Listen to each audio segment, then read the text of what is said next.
grant media interviews, and the need to communicate on Instagram. Members of the Media and Publicity Affairs Committee of the House of Representatives are in Lagos, Nigeria's commercial nerve center, for a retreat.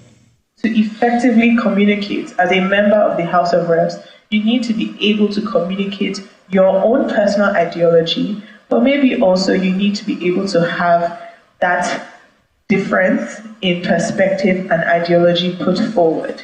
Because what we have it's the maiden retreat for the committee in the 10th Assembly. APC, for example. We are representatives of the people, and by this training, we are meant to develop tools and strategy that will relate with the Nigerian public on the way the House of Representatives are playing their roles and the policy of the government.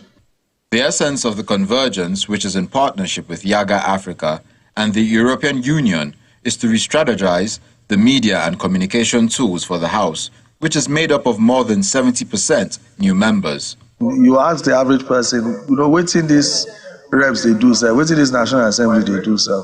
Those are issues we want to address, because the perception is very far from the reality. The 10th Assembly particularly, which is made up of over about 70% of new members, we're cut from a different cloth.